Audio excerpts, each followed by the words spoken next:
You're not sure? That's what I think. But you're not sure? Well, do you know what it is? Honestly, there's so many holidays that are like made up nowadays. Yeah. Because to me, it's just another holiday because people don't even really remember or, about the veterans and all this and that. All they care about is just barbecuing on a Monday. That's about it. Oh, man. You know what it is? You don't know what Memorial Day is? Wow. Do you know what it is? The service members that died in war, yeah, everyone, it's Memorial Day for them that died. You We really, have Veterans Day too, that's different. what? We have Veterans Day too, but that's different. It's one of the ones that died, actually died. Are you sure about that? Yep. Why are you so sure? I, I know about it a little bit. I'm a prior service member. He's a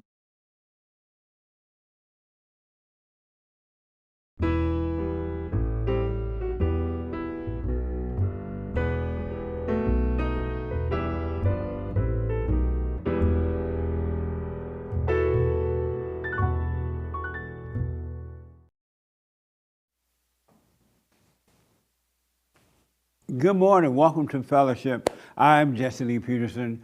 You can get involved by going to our YouTube chat line, and Hate will pass on your questions and comments to me. All right? And happy Memorial Day. Right? Memorial? Happy Memorial Day. Amazing. Don't eat too much ribs. Too many ribs tomorrow. And sweet potatoes. And candy yams. Good morning.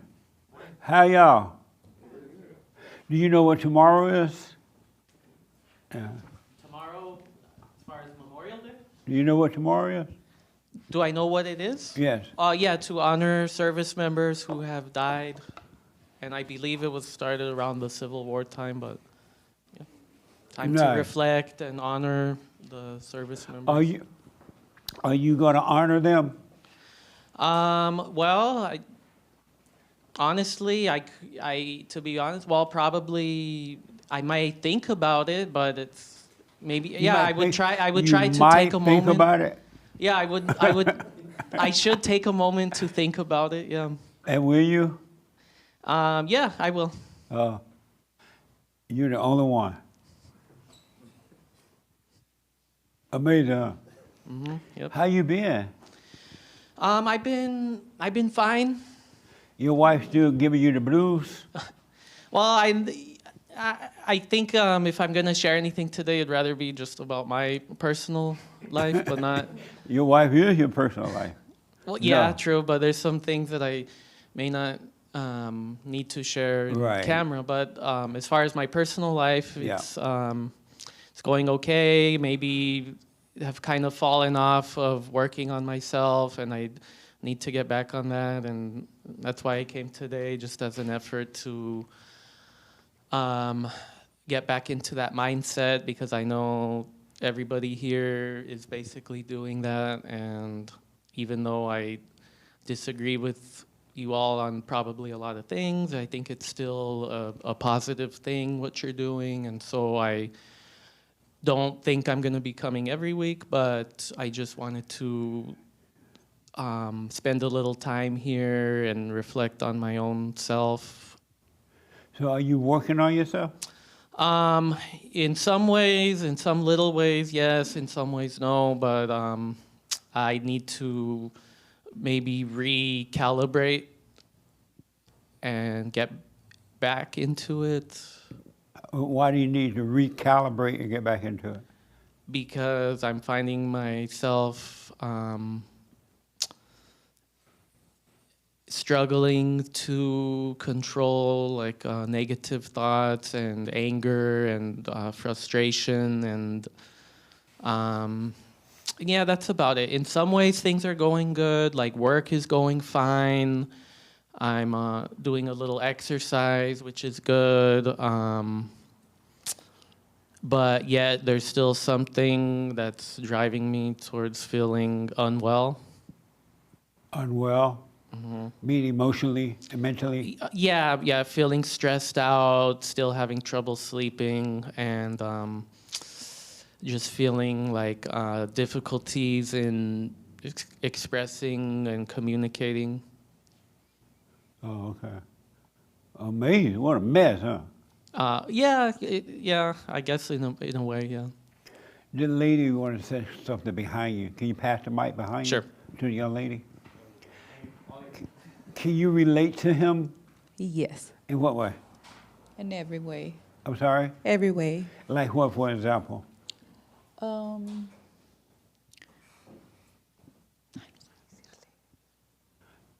You asking your husband? Well, how can you relate to him in every way? What way? Give me an example. where anxiety, negative thoughts. Are you working on yourself? Yes. And how are you doing that?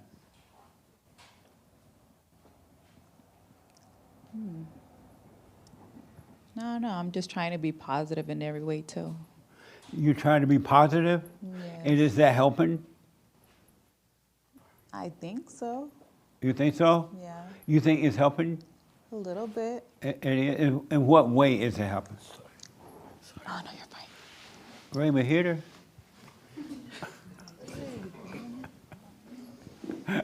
Raymond, you should sit on the end of the row because you're too big for the middle of the row. Okay. In what way? No. You don't know? You don't know which way are you working on yourself? No, I just know I'm working on myself. Any question? No. All right. Can you relate to him and her? To them? Yeah. He's stressed out, anxiety, worry, can't sleep. I used to be like them. And then what happened? And then I started watching, you, and I started like you're saying, working on myself, trying to, take away anger and anxiety. Because at the end of the day, it's all in my head. It's all those thoughts telling me to get anxiety, get angry. Yeah. Look what these people did to you. Look how they're acting. You gotta act a certain way towards them. And at the end of the day, like, it's just a waste of time. Yeah. Like, it's just gonna, throw me off. But ever since, I just have a clear mind and been working on myself. Like, everything's been kind of like just calm. Like, I don't think about nothing. It's Right just on. blank. Is this your wife? Yes. It is. And how do you deal with the hell in her when it comes out?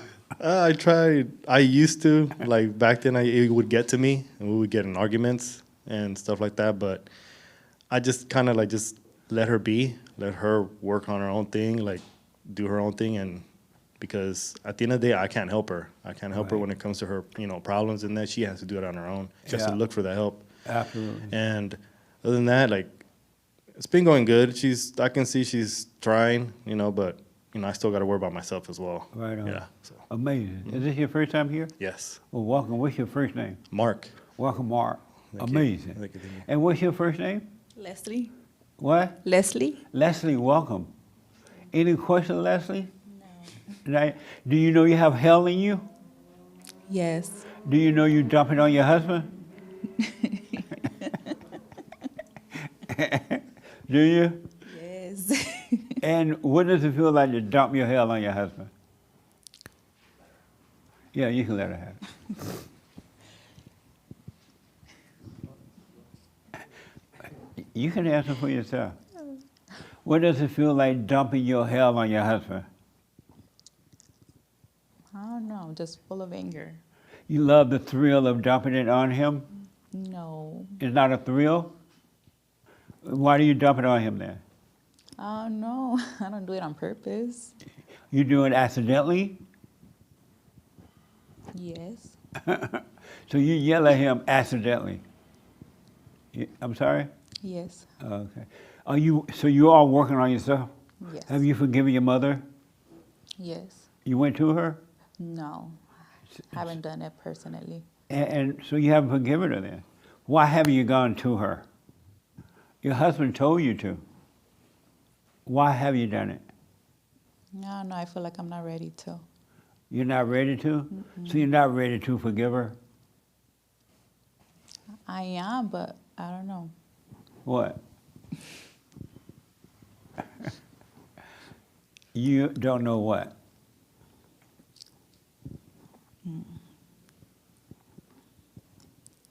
I'm just not ready. I'm sorry? I'm just not ready. You're not ready to be free?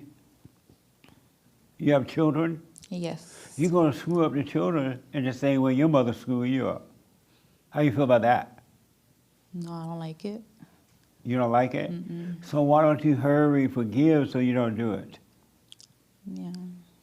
I'm sorry? Yes, you're right. Speaking to the mic for me, I can't hear you. Yes, you're right. I'm right. No, that was a question. Oh, what was that? Why don't you go, knowing that this angry you is screwing up the children, why don't, and your husband told you, why don't you go straight and do it? You just go and forgive her. Yeah, I know I have to. No, that was a question. Why have you done it? And why won't you just do it? I don't know. Are you afraid of her? I guess. You are, and why are you afraid of her?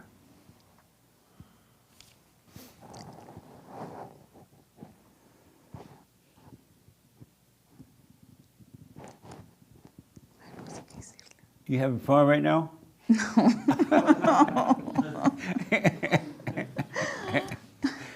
And how does it feel talking about it? You feel shy talking about it or what? Yes. Come up here. No. That way you feel better. No? No. Why not? No.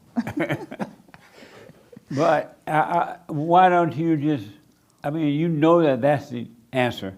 You gotta go and face her, right? Yes. And you know you're afraid of her because you are angry at her. Anyone that has anger has fear.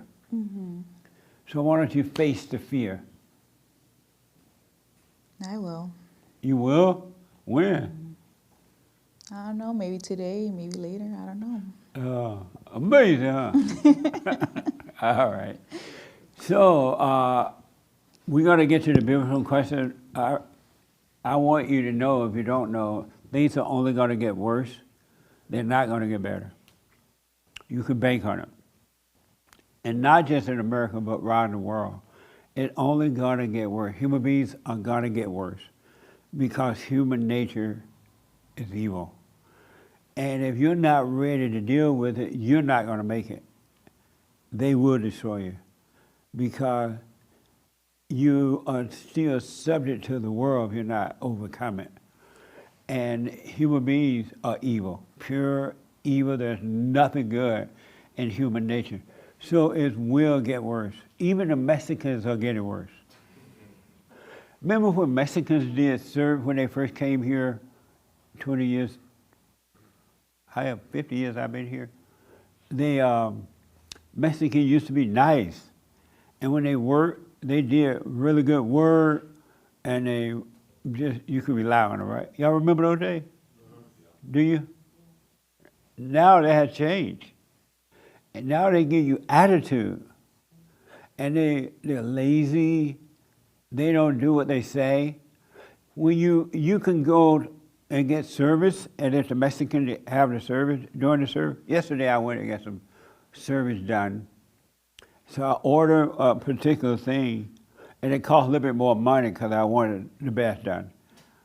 And then they got it, and they did the less to it. They gave me a cheaper price service thing. And so I said, this is not what I asked for. And then they're like, oh, I'm so sorry, Senor, I'm sorry. Senor, no, I'm so sorry. You know they go into that, right? Y'all ever heard that before? How about the Mexican? Y'all heard that before, right? Yeah. And then the manager, the assistant manager, I guess, said, oh, Senor, let me get the manager. Because I said, I don't want this. This is not what I want.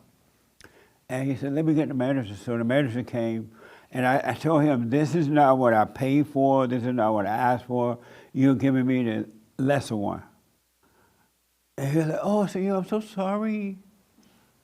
And then I said, well, what I like, I don't have time to keep waiting, so I need a discount on this, and I'll just keep what I have, what you've given me. Because they gave me the lesser price. And I said, I'll keep this, but I need a discount. And they're like, oh, okay, senor, see. And then he said, next time you come, I'll give you a discount. I'll give you a big discount, senor. Next time you come. And I'm like, well, I don't know you. He's like, I'm the manager, senor. They start hitting you. See, I'm the manager. I said, I know, I see you around here sometimes. He's like, I'm here Tuesday through Sunday or something. I said, okay. I said, but okay, I will accept the half discount. I had the price. But you got to put it in writing. No, senor, keep it in writing. Senor. No, I'll be here. You know me. See, I'm always here. All the time. Senor. I'm always here, senor. Senor, senor. Yeah, so, and I'm just standing there looking at him because this is my moment to grow. So I'm standing there listening to him, and he was going, oh, senor, senor. I keep my word. Everybody know me, senor. I'm always senor, see. I said, maybe you are, I said, but I need it in writing. I said, because when I come back, you may be dead. I don't know if you're going to live. And I said, plus, you may be evil. I said, all people are evil. You can't be trusted. He's like, no, senor. I'll be here, senor. See, senor. I asked him, why can't you just put it in writing in case you die? Because when I come back, you're not going to remember. You know what I mean? He's like, oh, okay, senor. I'll put it in writing. And so we went up to the front office. He told the clerk, write it down, blah, blah, blah. But he didn't put his name on it. I was like, senor, you got to put your name on this. Oh, no. See, it's on it. It says this and that. I said, but your name is not on it.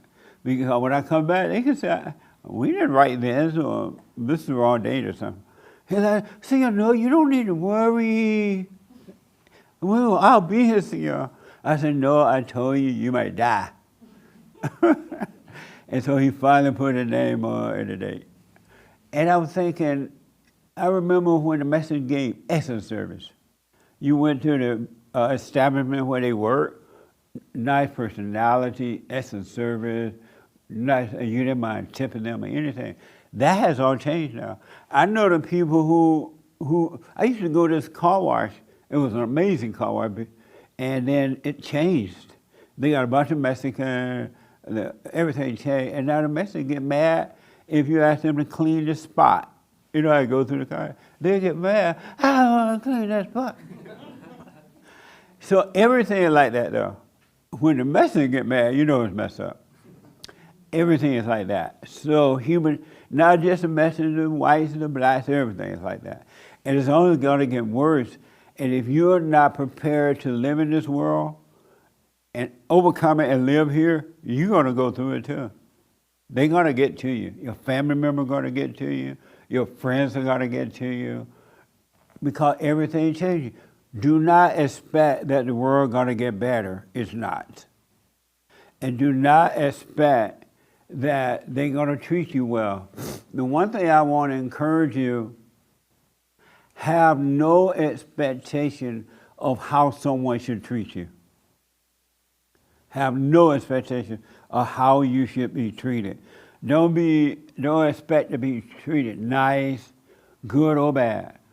Don't expect to be treated like a professional, you know, and all that mess.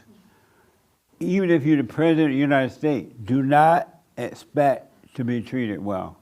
Do not expect to be treated because you're a Christian by other Christians or your parents or anyone else. That ain't the way it is. And I promise you, if you have no expectation of how you should be treated, no matter how they treat you, you won't feel the impact of it. Because you won't be thinking, oh, I'm the mother or the daddy. You can't talk to me like that. Or I'm your friend. That's not the way you speak to friends. Or I'm a psychologist.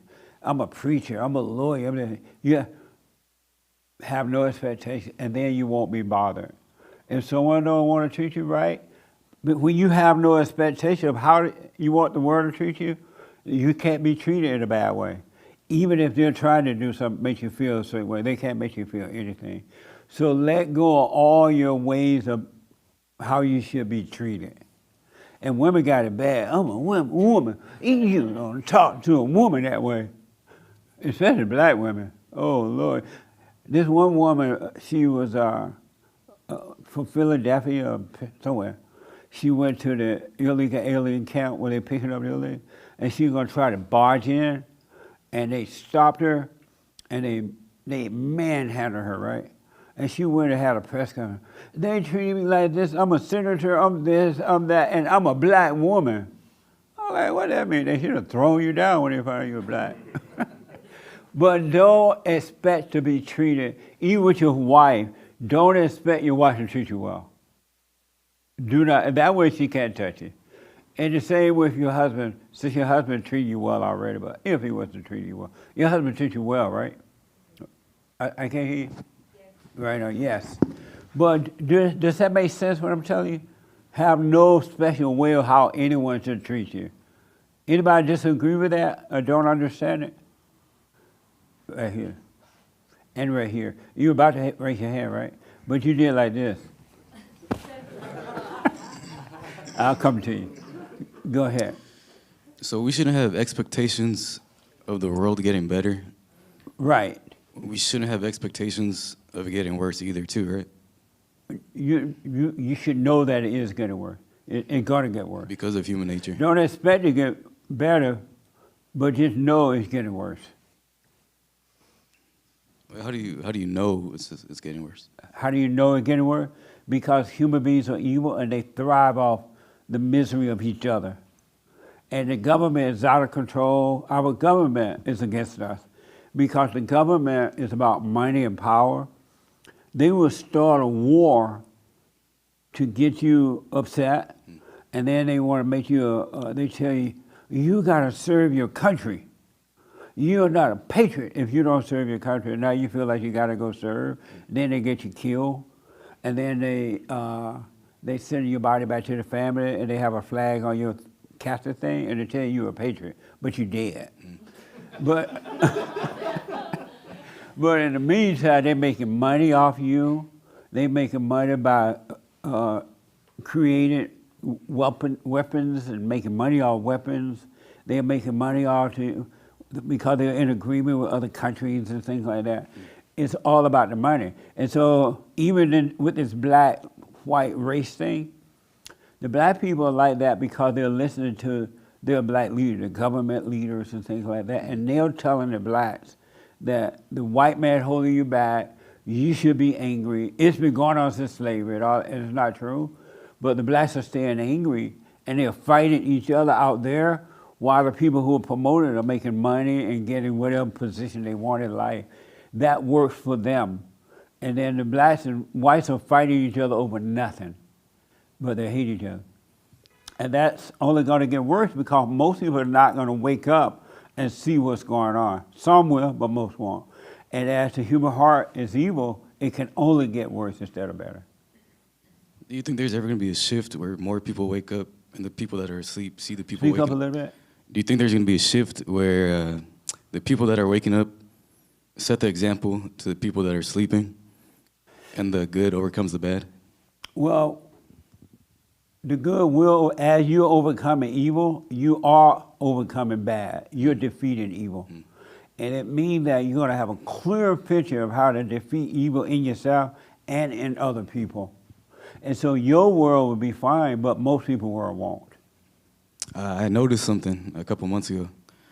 When I first came here, you told me to forgive my dad, and I did that, but I didn't apologize to him.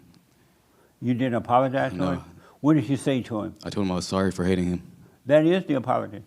But the first time I told him I forgave him for like raising me with hate and not love.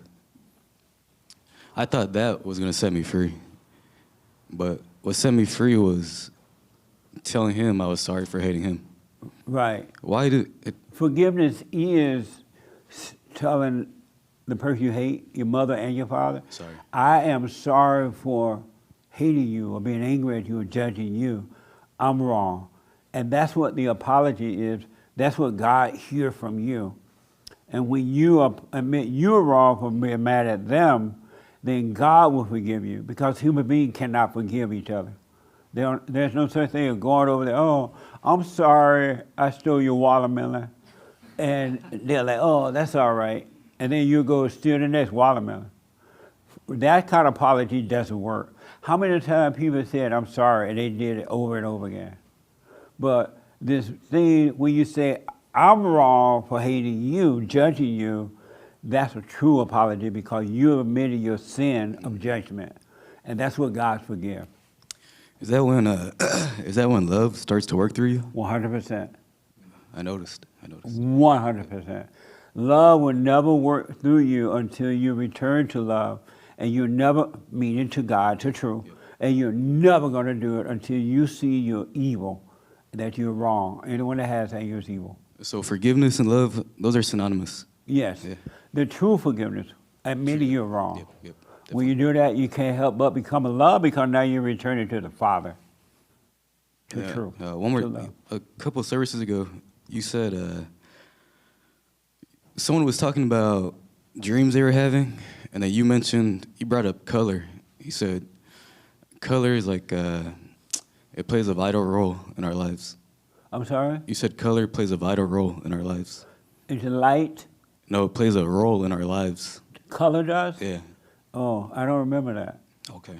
Yeah, I don't remember, sorry. Okay. If I remember, but I don't remember. Amazing. So you working on yourself? Yeah, ever since I first came here, I was working on myself. But then I was listening to one of the services, and then I realized I didn't tell my parents I was sorry. So I think Yeah. the first time I forgave them, I don't think it was as genuine as it should have been. Right. Well, you don't have to go back anymore. No, I know. I feel that now. I feel. Are you doing the silent prayer? I do. Right on. Yep. Amazing. So I want you to know this earth is going to get worse. When Christ came, he didn't condemn the world, but he came to make you free from the world. Meaning that he came so you could live in this world with all power, all authority, and be around the hell that's around you, because you are overcoming the hell in you. And overcoming the hell in you, you have control of your whole life. Mm-hmm. You're in control of everything, and no one can touch you. But the other people that are not working on themselves, they're going to be in hell. They're going to try to hurt you with it, but they won't be able to. Yeah. Because you will be in control of your own life. I've noticed that, and before I would feel stuff, but I don't feel anything now. Absolutely. You just work on that, watch that, and that's why it's weird in a good way. Yep. That you cannot, the things you used to overreact to, the things that used to make you afraid and stuff, it doesn't happen anymore. Isn't that amazing? It's amazing. Yeah. Amazing. Will you stay with it? Can I ask one more thing? Yes. Christ. How come, like, as Christians, we're supposed to believe in what Christ said, right? And what he Yes. did? Okay. They're He- supposed to believe the message that he brought. But instead of believing the message, they made him a God. Yeah. So is Christ, is he a God or is he a man? He is the Son of God. When he was walking the earth, he was in a man form, but he was a spirit, as you are a spirit, The message is from God, from God. and that's the important thing to listen to. I'm sorry? That's the important thing to listen to. That's why Christ said, if you believe me, you believe my word, the message I bring to you, you shall be free. He said, don't believe me, believe my word. Right. Oh. He was like, it's not me. Don't worship me. Don't do any of that stuff. Because my Father sent me. You know what I mean? Yep. I've seen that a lot. I'm just like, I didn't understand it. I was like, Yeah. Like, But you're they not missed saved. it, and they made the man into the God. yep. And so, and now you can't even, most Christians will not accept or believe at all that he's the Son. Even though he even said that what I own, you own it too. Your inheritance is the same as mine. And then when he died, he said, I'm going back to my Father. And I will talk to my Father. I'm going to tell him to send the Holy Spirit back to teach you all things. He's taught a lot about his Father, but still the Christians think that he's God. And they only believe that because they believe a lie. And once you believe a lie, it's hard to believe it true. What's the resurrection about? Like, When he did what you were doing, died from that old nature, you're going to rise. That's the resurrection. You died from your old false self, from evil that you've been calling you. You will rise and you will have real life if you stay with it. One more thing that I noticed was like, the first time I forgave, Speak up a little louder. one more thing that I noticed, like the first time I forgave, I'd have to put effort into overcoming the thoughts. But now it feels effortless. Right on. Keep it that way. There's nothing you can do but be aware of it. All you ever have to do the rest of your life is observe the thoughts. And don't call them you. Don't argue with them. Don't try to run away from them. You just watch them, and they'll be taken away. All right? Amazing. Stay with it, man. I will. Now you feel silly. You feel silly now? The man put you to shame. No, I'm playing. Yes, sir. Good morning. I'm Morning. Enrique.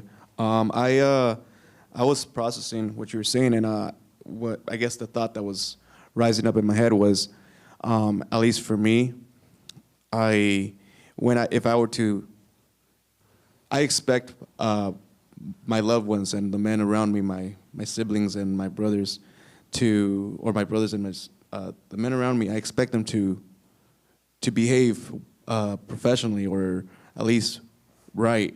And that was kind of like what I was wrestling in my head. Well, I kind of do expect them, because when at least I try my best to teach them the proper way to act, and when they don't, well, then it's my obligation. I feel like it's my obligation to correct them, because I realize that they will go around in the world, and when they see them, they will, oh, that's Enrique's brother.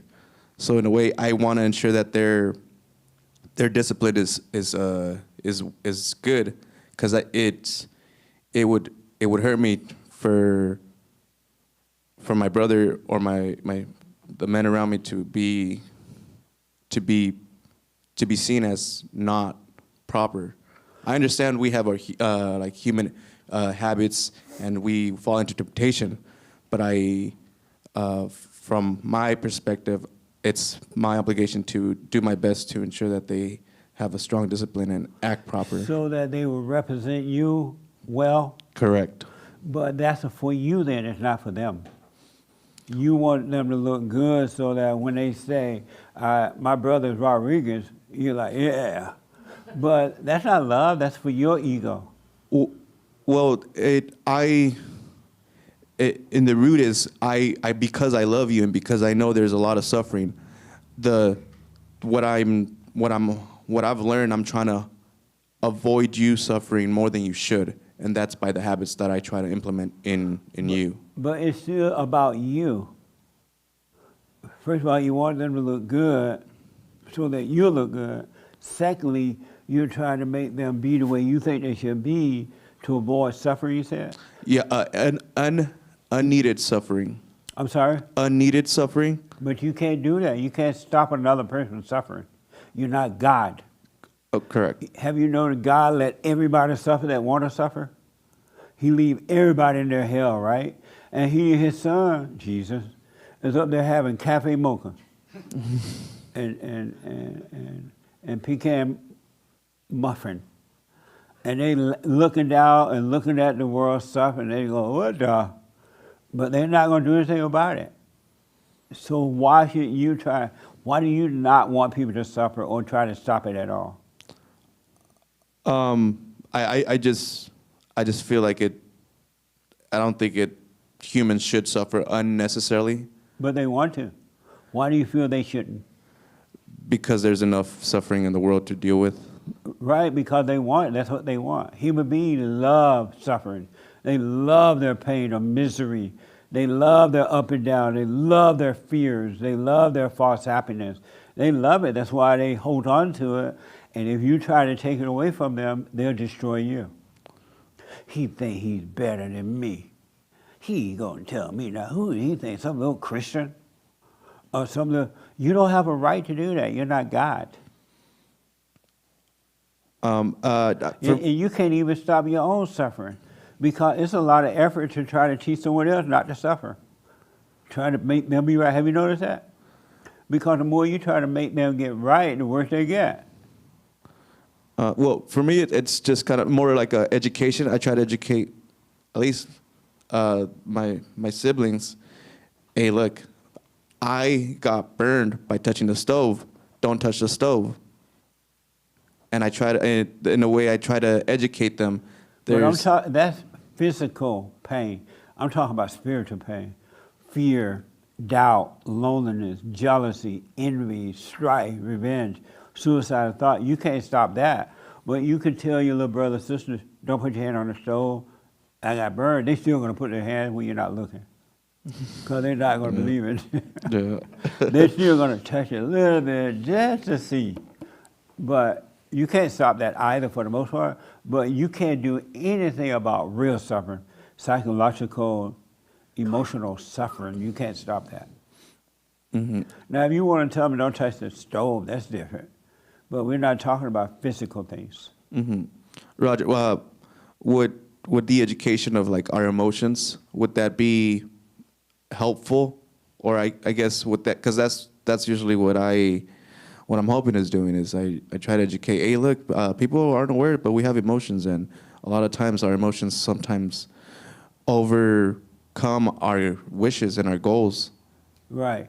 But you can't, even if you taught them, if you educated them about emotions, it's just going to be knowledge to most people. And they're going to hold on to that knowledge, and they're going to only get worse. And then they'll even repeat what you said, and they'll repeat it word for word, what you said, but it'll just be knowledge and nothing will change. Because most people do that when the Christians hear about Jesus, they hold on to the knowledge of Jesus. When they hear to hold up holy hands and worship him, they know the knowledge about Jesus. But they hold on to the understanding, the knowledge of it, and they never get understanding, and they never change.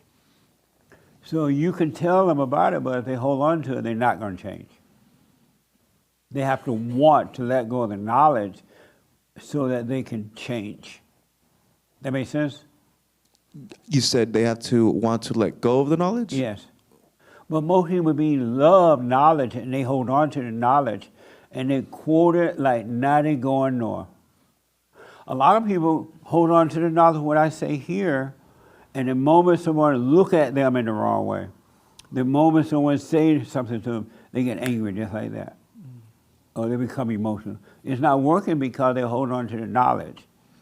You're not supposed to hold on to the knowledge of anything unless you learn how to build a house or milk a cow or pick cotton. You know, that makes sense? Yeah, I'm starting to kind of like process it. Do you see that, does it bother you if people treat you a certain way? I don't agree with it, but it doesn't necessarily change my routine or like how I'm going to behave. And so does it bother you when people treat you a certain way?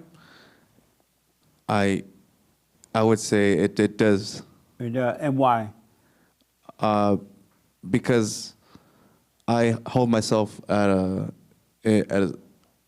I hold myself that I believe that I should be, if I care about myself, then I should respect myself, and I should not allow my boundaries to be violated, or You should allow what? my boundaries. To be violated? Correct. Because you hold yourself where? With respect. And how do you do that? By treating people good and ensuring that I am brave enough to tell people good morning. And how would you feel if you didn't hold yourself with respect? Would you be, if you didn't hold yourself with respect, would you expect them to hold you with respect? No. So once you stop holding yourself, what would happen to you if you stopped doing that? I feel like I wouldn't care about what people. So why don't you live that way? Because I feel like I care because I actually care about myself. I But would why? say Who do you care about? about myself. And who are you that you care about? Who was the person that you were caring about? Well, I would say a child of God. Who? A child of God. Who? A child of God. A child of God cares about himself. Correct. What the? And so, but who are you? Well, my name is Enrique. Okay, that's your name, and you say you belong to God, but who are you? I would say I'm a student, a learner. So you're in school. Who are you? Who am I? A follower. You're a follower, baby. You're a follower. So who are you?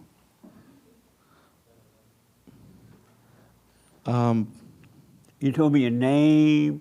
You say you belong to God. You go to school. You're a follower. You're not supposed to be a follower, man. But you're a follower. That's fine. But who are you?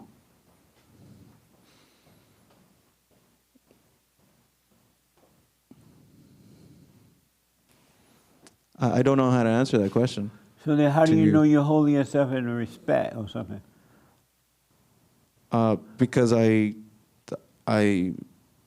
every morning I wake up and I have a goal to do the best I can for Well, myself. who is this person that you hold in respect? For me, it's a couple things, but I mean, who is this person? Who is this person that you hold in respect? the son of my father. Who? The son of my father. What? The son of my father. Which father? The one life has provided me. The one that what? The one life provided me. Your daddy? Your earthly father? That is a representation, yes. I know, but do you see that you say you're holding yourself in respect, but you don't know who you're talking about?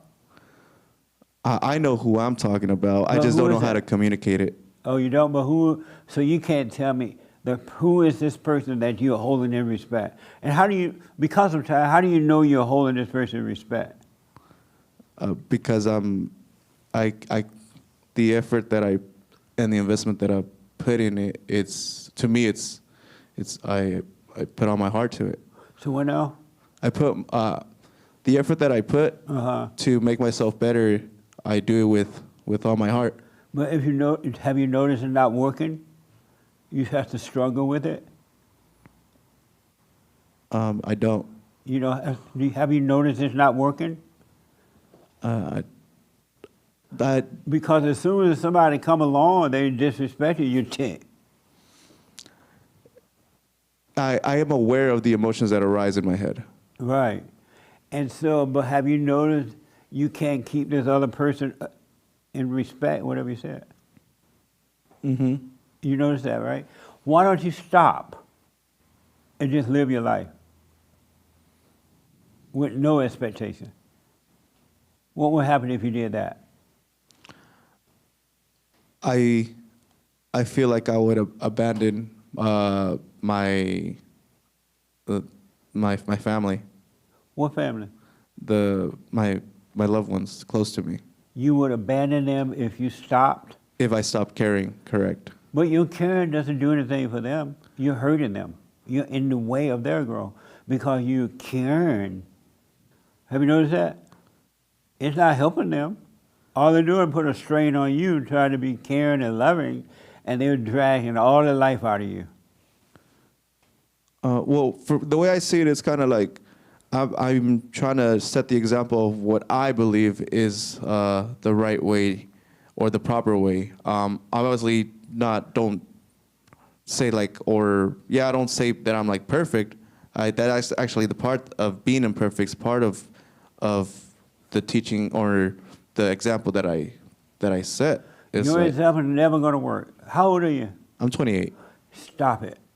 I mean, do what you want and suffer, but just live your life. Stop trying to be an example. You're setting your family member up to use you because they think you're more important. They're more important to you than they are to themselves. They're gonna destroy you. They're probably already doing it, but they're gonna take advantage of you because they see your standard as a weakness. Why don't you just live? Don't try to be an example. Don't try to hold a standard. Why don't you just be free and live? What's wrong with just living? Well, I believe that I naturally have the habits that You have don't what? habits. Everybody does. And I feel like if I just live out those habits, then they're not gonna end up well, and so I have to actively be better, maintain a type of discipline that helps me over. Wow, Come. I totally understand that. But what you don't know, and somebody want to tell you what's going to happen to you if you continue down that road. He feels like he got all these habits he got to live up to. If he stopped living those habits, let him hold on to that one and let him use that one. That he feels like things are not going to work, right? If you don't hold on to your habits, right? Am I right about that? I don't want to misquote you. My bad habits. I feel like I have bad habits that I naturally have that I'm trying to overturn or correct by discipline. By discipline. And you're trying to help others, right? Your folks, you're trying to set a standard and all that kind of stuff, right? If he continued down this road, what's going to happen to him? He's just gonna continue in his hell. That's it. My thing is that since I've been listening to you, people just overthink. Yeah. Just that's all it is, man. Just thoughts. Like I tell her all the time to just stop thinking when she, about anything. That's your wife? No. Oh, your friend? Friend. She doesn't listen, huh? Girlfriend. What? Girlfriend. That's your girlfriend? Wow. You got a white girlfriend? Yeah. I'm half white, even though I don't look like it. All right. Half gringo. It's okay. But, and so what would you recommend for him? You just gotta let your thoughts go. Whatever you think about, just live your own life and worry about yourself. Because you can't change other people, like you said before. Yeah. You really can't. You gotta let them suffer until they drop those bad thoughts or thoughts, period. Yeah. The guy in the black shirt. What, you hear what he's saying. You're working on yourself, right? Mm-hmm. What would you say to him? You're walking down the road, you see Jose walk by, and he trying to be all upright and being good as up, and you would say what? I would say that you're going to just get crazier the more you try and try and try. You're going to go deeper and deeper into hell and get crazier and crazier, and you got to lay your weapons down, basically. You got to stop. You got to surrender. Become the witness of these thoughts, these bad habits, and don't do anything. Give up. Is this your first time here? Yes, sir. And how did you find us? A friend, he invited me. Oh, good. Okay. Anything else? No. Alexa, what would you say? It also sounds like he's trying to do too many things at once, trying to help others, help himself. And when you put all this, you pile all these things and you take other people's burdens on, you can't help anybody that way either. And so I feel like the only thing to do is to stop looking outside of himself and worry about other people. And like everybody else is saying, just drop it. There's nothing wrong with it, dropping everything on the outside and focusing on the only thing to do, I think, and that's to just worry about yourself. What do you think about that? I agree. I've had many conversations where family sometimes they request things and I'm like I can't do that. I'm egotistical and all I can do is care about me, because if I'm not right, then I can't help anyone else. Amazing. So, have you been talking to your friend? Did you know all this was going on? Take the mic for me. He's told me a little bit about it, but I really didn't. I couldn't like give like a good advice for him, so I was like, You could not? nah, And I why couldn't.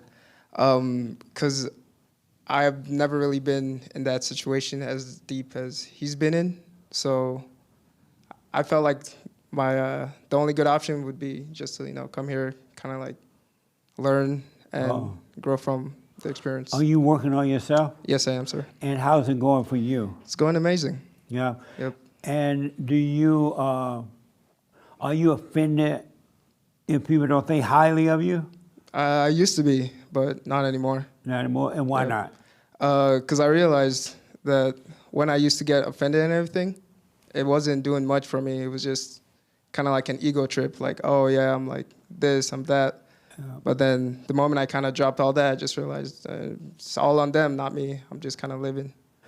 And so what would you recommend for your friend right here and now, what he said, what would you recommend? I would recommend just kind of like how everyone has said, just kind of drop it. I feel like the most important thing to you right now should just be you. You just got to live your life. And sometimes, you get like the feeling where it's like, oh, I can't help them and it's like my fault or whatnot, but it's not your fault. You can't really control anything, to be honest, except just like that straight path on your life. Have you gone and forgiven your mother? Yes. You told her? Yes. How did that go? It was difficult, but I had to sit with myself alone and I look back and understand that she probably had it worse than I did, and I can't. If anything, I'm very grateful for the amount of sacrifice that she did with little she had. And what did you say to her when you went to her? I would listen to her and try to understand. So when you went and forgave her, what did you say to her? I love her. You love her? That's what I told her. But you don't love her. Why do you? I thought you went and forgave her for what she done to you. The way I forgave her was by telling her that I loved her. You didn't tell her you were sorry for resenting her for what she done to you? No. Why not? Because I believe that my love, the fact that I loved her was for me to forgive her, whether she apologized or not. I was forgiving her for me, so that I didn't have to think through my head of what she's done to me. Well, you don't have to think about all that. When you realize you have this anger toward her, or your father, anyone, right? You go and apologize for that. Realize, you know what? I'm sorry that I've judged you. I was angry at you. I realize now you couldn't help yourself. And then God will forgive you. You can't go there and say, I love you. You don't love her until you forgive her. And then God's love will come. And then you will love her. That's why you try to help everybody, because you're just like your mama. Did you know you're just like your mama? I did not know that, no. You didn't tell him? Not yet. Why not? I have no idea, honestly. Did you know he was like his mama? No, not really. But all those ideas and plans, helping people, setting a good example and all that, it's a mama idea. It's not a God idea. Isn't that right? I agree. So how do you feel right now knowing you're like your mama? I would say... Nick, put the fan over there for me. I feel it's news. It's news, but it's something like you know that but I've never heard it said out loud, or I've never listened to it. But it's like, what kind of I can see friend that. Are you? Well, He already know you like your mama. Never satisfied.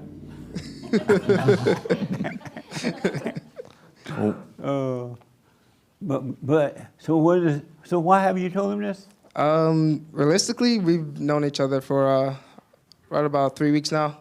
3 weeks? Yeah. Oh, you just met him. Yeah. Oh, no wonder. Okay. Nope. You just like your. Do you want to be like your mother? I would say I have many of her personality traits. Yeah. Do you want to be like her? No. Right. Well, you got to realize she has recreated you in her image. Your thoughts and your emotions are the same as your mother. That's why you feel like you want to help everybody, you want to be there for everybody. because that's what a mother does, and then she destroy everybody because it's all about her and nobody else in the family but her. So now once you see that, you got to she couldn't help it. Her mother did it to her, so she couldn't help it. And once you see that, hey mother, I'm sorry for resenting you. When you were growing up, and then if she get mad, she's like, oh, Pepe, I did all I can for you, Pepe. Your daddy didn't do right. When she does that, it won't bother you because God will forgive you. Nice. God will forgive you. But you got to face her and apologize for resenting her. That makes sense? It does. Then you stop trying to be mama and save the world. And when you were asked your father to help you deal with your mother growing up, did he help you? He tried his best. He was very patient, man. It didn't work though? Huh? Negative. Yeah. See, your mother's hell to pay. Your daddy loved you. He just didn't know how to deal with her. So forgive your father for not protecting you. But if you don't forgive your mother and father, you're headed down the same road that your father. You're going to end up with the same kind of women. You're going to go through the same kind of hell. Your wife's going to destroy all your children, and it's going to be a mess. But you got to face your mother and forgive her for what she done to you. Right now, you don't love her. The emotion you feel is hate. Hate and love is the same thing in human beings because it's not of God. So you got to face your mother. What do you think about that? I thank you. You're welcome. Amazing, huh? Hope. And you're young, so this is a perfect time to be doing it, to start to overcome that. And then all that, those worries that you have, loneliness you have, the sadness and fear that you get, it's going to all disappear when your mother's nature is taken away from you. And it's not her, but it's the hell that made a home in her that will pass on to her from her mother, and so on and so on. Any question about that? A thought that rose in my head was, is it necessary for her because I assumed someone needs to apologize in order for you to forgive them, but what you have laid out is kind of making me think like, oh, people don't need to apologize for you to forgive them. Right, they don't. I love the way God has it set up. God has it set up for you to admit that you're wrong for resenting them. Because as a kid, you couldn't help it. As an adult, you start working on yourself, and you're going to see that the whole world is just like you, and you can't help yourself. Something else is controlling you. They all have the same problem. And so when you realize that, you go to your mother and say, I realize now you couldn't help yourself, and I've been holding it against you, but now I can't help myself. I realize you couldn't help yourself. I'm sorry. And then God will forgive you. God is not expecting your mother to forgive you because human beings don't forgive. Our job is to admit when we're wrong. I'm wrong for being angry. Anger is hatred. And when you admit that, that's what it means to confess your sin. I am wrong for playing God. Because all people with anger judge. Because they're angry, they're always judging themselves and others. They're playing God. And as long as you play God, you cannot know God. But once you apologize for resenting them, if your mother or your father say, I'm sorry, I was wrong, nice. If they say, it wasn't my fault, your daddy did that, you just look at her like she's crazy. You just say, hey, I'm just sorry for resenting you, and you go on with your life. Don't have no expectation from them at all. What do you think about that? And you'll be free. Well, because right now, if you continue down this path, they're going to use you. Because you're going to try to be right and be nice and try to lead them. They're going to see that as a weakness, even though you're their brother, you're her son, and sometimes the father.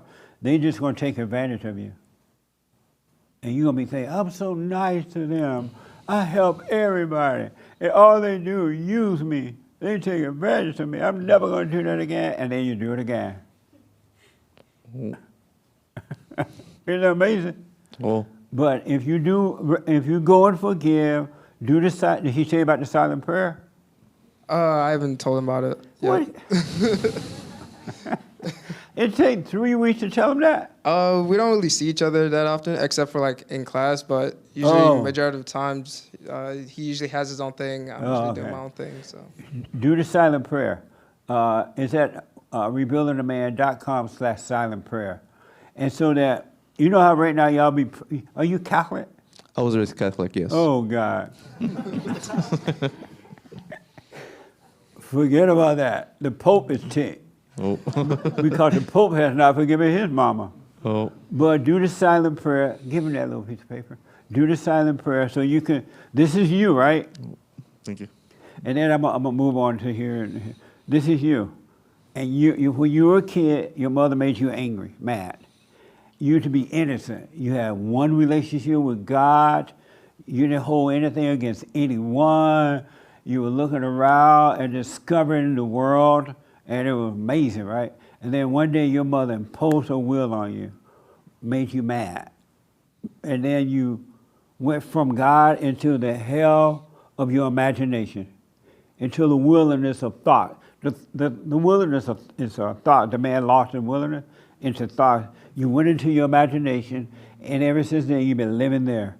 You identify with thoughts and feelings, and you have grown with that. And so now it just seems to be you. It seems to be natural, yet you have conflict with it, but it seems to be you because you have agreed with evil, not knowing that that's what you were doing. When you agree with thoughts and emotions and all that mess, you agree with evil.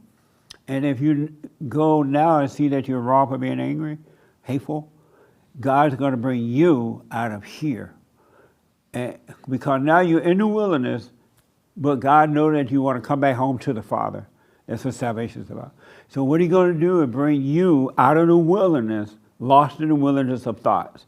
He's going to bring you out, and you're going to see the wilderness that you're in the thoughts, right? You're like, wow, I didn't know that was going on. And you're going to stop identifying with loneliness. You're going to stop identifying with anger. You're going to stop identifying with love. You're going to stop identifying with hate. And what is happening, you're going through the wilderness on your way back to home to the Father. And the Father is waiting, and He looked down there, and He see you coming, and He said, hey, my son is coming back. Let's kill a fatted calf and celebrate. Because He's just waiting for you to come back home to Him. And as you're overcoming the wilderness of thoughts, you're on your way back to the Father. And you're going to be fine. You'll have an amazing life. But you got to drop the thoughts. When you drop the anger, you got to stop identifying with thoughts and emotions. Good ones or bad ones. Even the ones that feel good, they're bad. They're lying to you. Because they have you feeling good. As soon as you're feeling good, they're like, remember that time you got drunk? And you be like, yeah, I jumped off the wagon. And now you're feeling bad. And then as soon as you're feeling bad, you go for a couple of days, a week with that, and then they'll tell you, oh, remember how nice your mother was to you? You're like, oh yeah, I remember she used to bring me milk. Now you're feeling good. And so you're going to be up and down, they both are hell. You want to overcome all thoughts. All thoughts are all lies all the time. Amazing, huh? Oh. Any questions about that?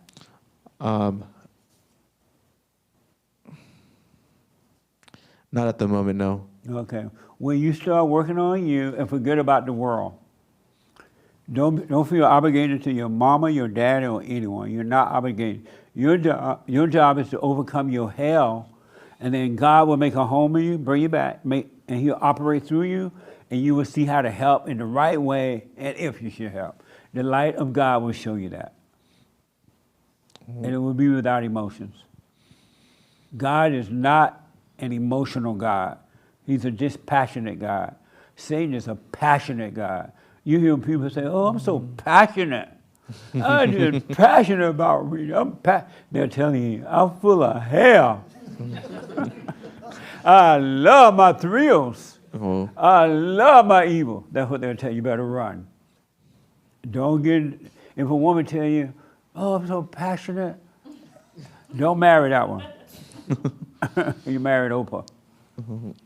Don't marry that one. All right? Oh, Don't look for a wife anyway. God will add that if it need be. oh, Don't even think about that. Any question? negative. Thank you. Amazing. Are you doing the silent prayer? Yes, I am, Jesse. Right on. Yes, ma'am.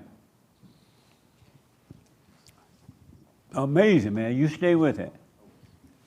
Yeah. I related to Enrique so much about trying to help your brothers and your sisters, your whole family, trying to. I want you to know every human being in the world is done or have done the same thing. They're going down the same path that you're on. Only a few get off and get on the straight and narrow road. But everybody's doing the same thing. Yes. Yeah, so I definitely relate to that a lot, and my dream was always to be financially stable so I could help my family and be the first to go to college so I could help my brothers and blah blah blah. And then when they started coming to me like, "Oh, sister, can you help me with this paper, or can you help me apply for this loan, or can you DJ for this party, or can you co-sign for this?" I hated it. I started hating it, even though I built this identity of being the person to be leaned on and look for and all this stuff. And now all I want is everyone to take care of themselves, and I want to take care of myself. And they have a hard time sometimes accepting that, but I don't care anymore because I realized one thing. I had to suffer to learn all the lessons so I could get ahead. If I take the opportunity away from them to suffer, they're never gonna learn. Like you had to put your hand on the stove to get burned to learn something. If you're trying to save them all the time, they're never going to learn. Right. So you take away their opportunity, and it's just best to let people learn on their own and know that everything's going to be fine. And if it's not fine, it's just the way it was supposed to be, and be at peace about it instead of you always be like stressing about other people. And that's the only thing I wanted to say.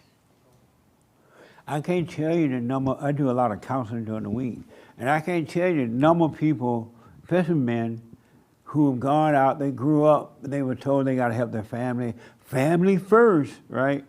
And so they go out and they hustle, and they start making a lot of money, and then they start helping their family, paying their rent or giving them money if they need, and blah, blah, blah. And they start to realize that their family members are using them. They just take every time they need something, they go to the brother or the sister in some cases. And then they realize the family member is using them. They start feeling bad and angry about that.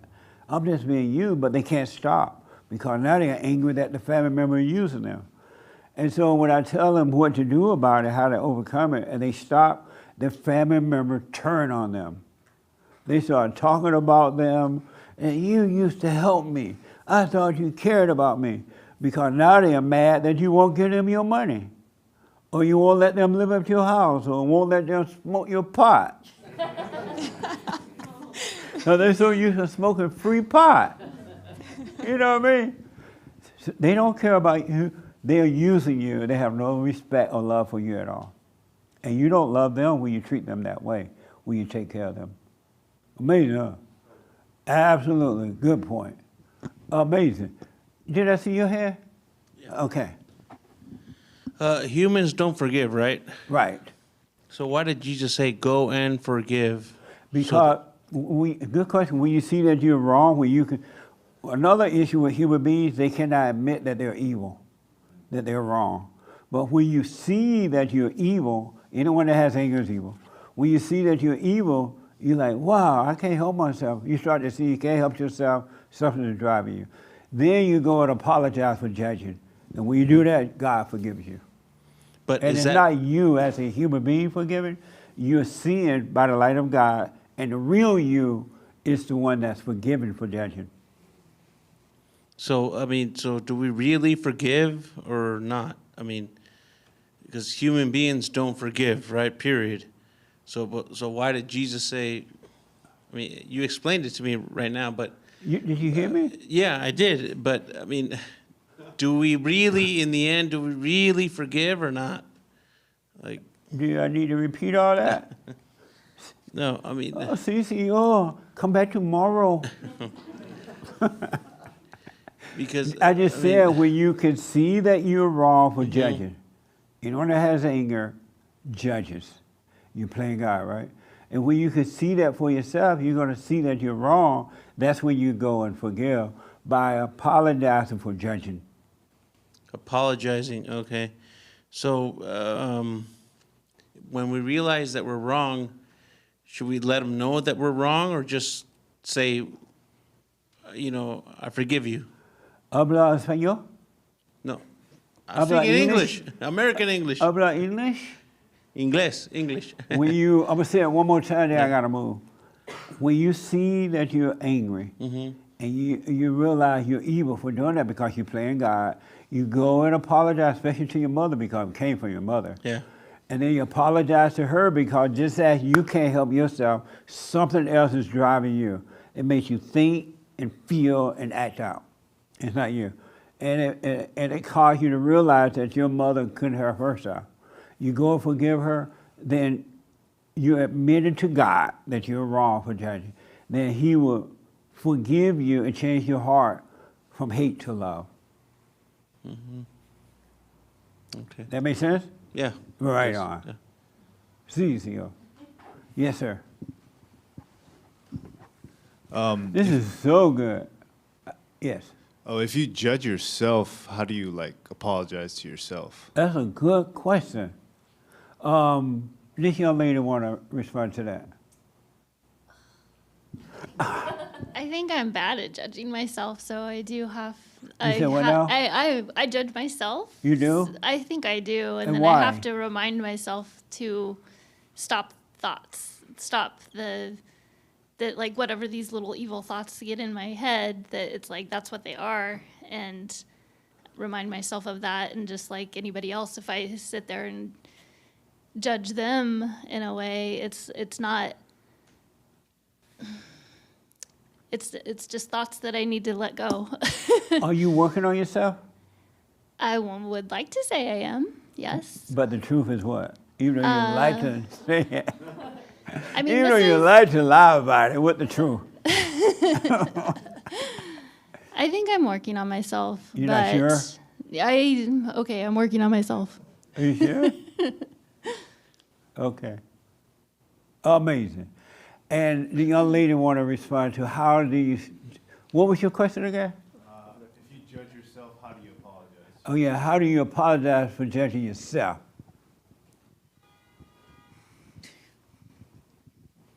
She keep looking at the husband. Don't help her husband. How do you apologize for judging yourself? I don't know. You don't know? Oh, okay. How do you apologize for judging yourself? How do you? Well, I don't know who you would apologize to. Like apologize to yourself. Hey, Steph, I'm sorry for Well, judging okay. you. I think what we're getting at maybe is like, if we Do fall you ever back. judge yourself? Yeah, definitely. And do you apologize to yourself for judging yourself? No. Why not? Well, I should. But why Because don't then, why don't? What you're asking? Why do I not apologize to you? myself? You do for judge yourself, right? Yes. And when you judge yourself, you don't apologize for judging yourself? Do you apologize to yourself for judging yourself? No. Why not? Not directly. Why not? I don't know. I'd have to think about that, but maybe because I have a tendency to, I don't know, like we think we're kind of in a way too hard on ourselves, where if we fall back or have a bad response to something, then we think that's who we are rather than. That's why you don't apologize to yourself for judging yourself? Yeah, maybe because I think falsely that it's a personality trait or a characteristic rather than something that can be changed. And so that's why you don't apologize to yourself? Yeah, I guess so. Or I might just be trying to answer the question to answer the question. Okay. And the white, she wanted to, do you ever judge yourself? And if so, how do you apologize? I have judged myself and I And- still continue judging. How do I apologize? Do you I apologize to yourself for judging? No, I go to God. Who? God. And what do you say to him? Those judging thoughts are also coming from the wrong place. I ask God to take them away and change my heart the way that is the right way, God's way, taking away all these, because the judging of yourself is also noise in the background. And how do you judge yourself? I'm very harsh on myself, and I take, So do that's you- interesting, I take other people's words of myself and I start judging myself. Oh, see, if he says I'm bad, that means I'm bad. Oh my God, I did this again and I'm bad. That's why I did it. You say that to yourself? It's going in the background, yes. And do you It's say in- it to yourself? I do say it to myself. That's amazing. So you got 2 or 3 people that are talking to you? Oh my God, there are more than that. More than every person that talks to me, especially that I know and I interact, they have their own voice in my head. That's amazing. I fight with them in my head. I Whoa, talk to them. you having a good time, huh? No, it's not good. You love those thrills? No. So why don't you stop? How do I stop? I'll tell you in a minute. Perfect question. Yes, Raymond. And then this young lady want to tell you what to do to how you forgive yourself. Yes, Raymond. Okay, I do judge myself for all the stupid mistakes I made. The way I give myself is to be still and realize that I judge myself, because it's the only thing. It's the only awareness of that judgment. It's the only thing that keeps me from playing God or being addicted to it. My judgment. And how do you judge yourself? Do you say, hey, self, you're such a bad person? Of all, how do you do that? How do you judge yourself? by wearing all the things I should have known better a long time ago, and of all You tell yourself that? Yes, I should have done this or I should have done that a long time ago. Amazing. Okay. Yes, ma'am. What do you do? How do you forgive yourself when you judge yourself? That's the question, right? I'm okay. Okay. How do you judge yourself? Yeah, I catch myself doing that. And how do you forgive yourself when you catch yourself judging yourself? I don't forgive myself, but I haven't given it a whole lot of thought till you brought this up. But it's the evil fighting within myself, like the devil's fighting against himself. I feel like when I'm judging myself, And it's so like I feel like it's like not. It has really nothing to do with me. So like I can't, because I feel like I am waking up and I'm seeing that go on in the inside, and I'm not going to fight with you, devil. You're fighting yourself. So you can just sit here and let my ego play into that, but I'm like, it's going to pass. I feel like it's going to pass on its own. It's enough that I could see it and not react to it. I don't feel like I should have to react to that anymore. And so that's how you avoid judging yourself? No, that's when I do see myself judging myself. I don't try to try to forgive and try to find an answer to it. I just can see that it's like the devil's like having a battle within himself in me, but I just don't relate a whole lot to it. I could see it, and depending on what it is, sometimes I could see, hey, that particular thing is hurting me, and God will help me overcome it. I know I can't on my own, but He's going to do it, and I don't make it about an apology to myself. Amazing. Right on. Right here and right here, I saw your hand, right? Right here, Doug. And you want to respond to this question, how do you forgive yourself? You just need to realize that it's not yourself judging yourself. So then you just have to see that it's not you judging yourself, it's something else within you that's causing you to identify that you're judging yourself. Mhm. So once you realize that, there's no apology necessary. Oh, okay. Amazing. Yes, sir. How do you judge yourself? Yes, I have. And how do you forgive yourself? I don't. It's similar to like when you forgive your mother. Once you truly forgive your mother and your parents, you're done with that. And then it's the awareness. Same thing the gentleman was just saying. Oh, okay. You're aware that it's thoughts and it's not real, and you let them go, you let them pass. But yeah, it's the same as when you apologize to your mother for the resentment. You did do it one time and you're done with it, and now it's about the awareness. Oh, okay. Amazing. This, who wanted, oh, right here wanted to respond to that. How do you forgive yourself? Do you judge yourself? Yeah, I'd say so. And then when you judge yourself, do you forgive yourself? It's never occurred to me to do that, no. So you've never forgiven yourself for judging yourself? I think I've experienced something like it before, where, yeah, I've judged myself, and then suddenly I let go of it, and then it's like a happiness. Like you didn't need to feel judgmental about it. But not all the time. It's not always like that, yeah. Oh, okay. Amazing.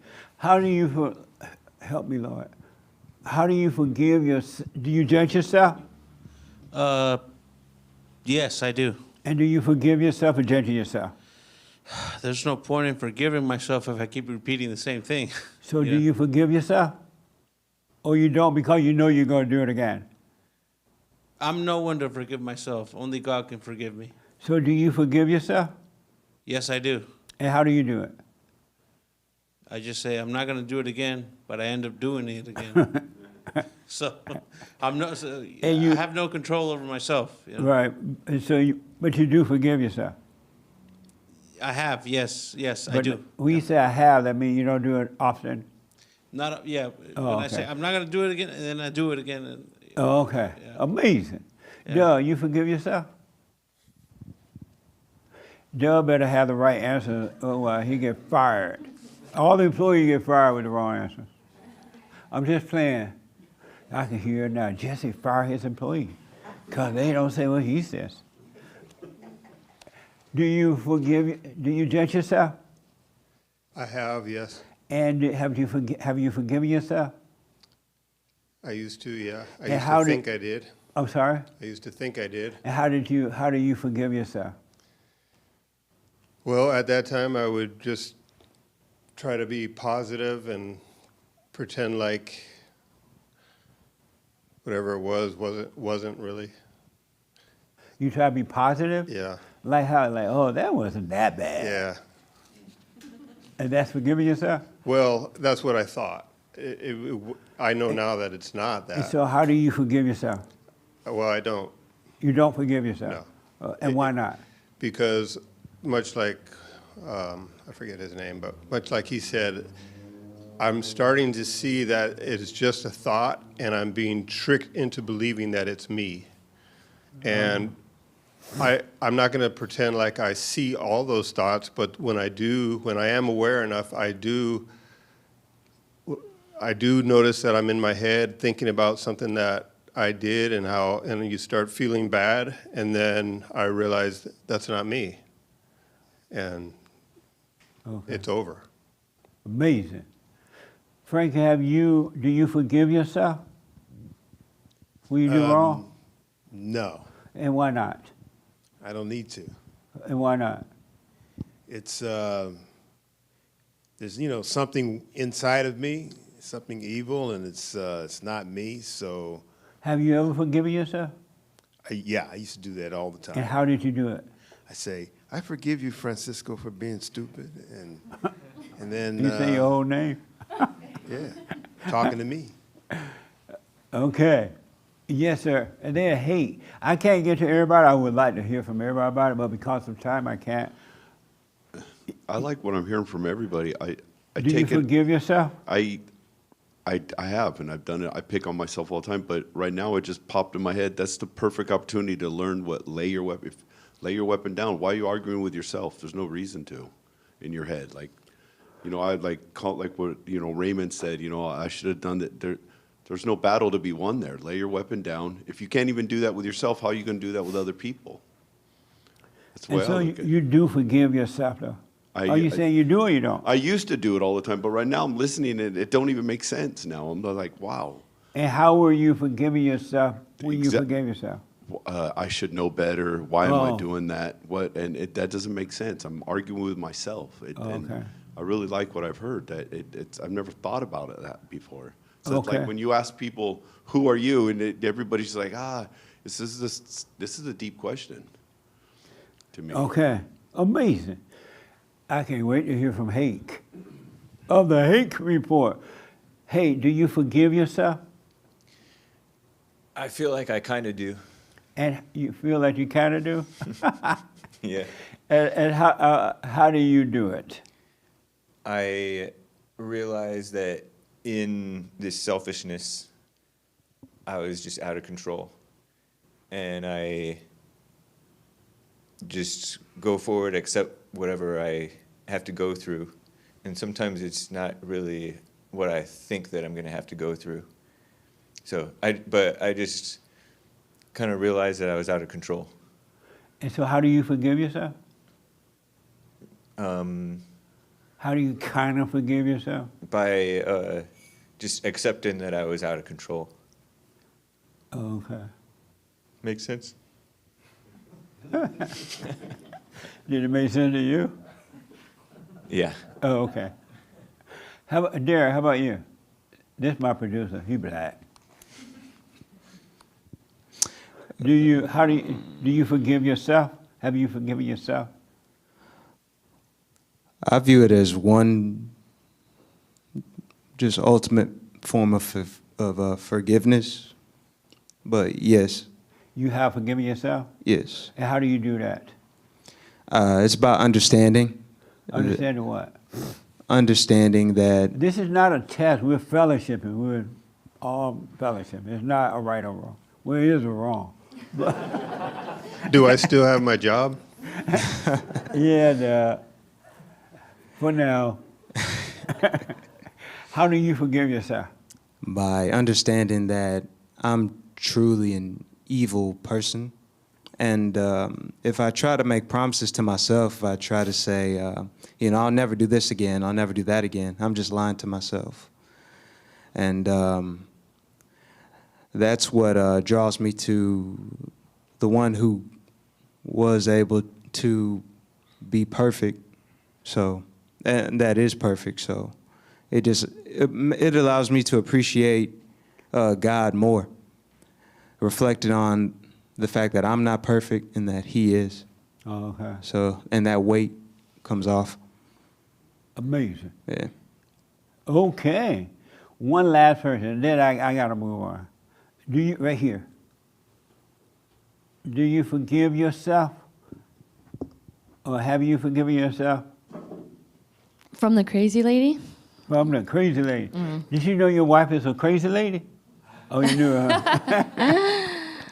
Well, it'd be like if I were to get up, right, and this empty seat, and I say, excuse me.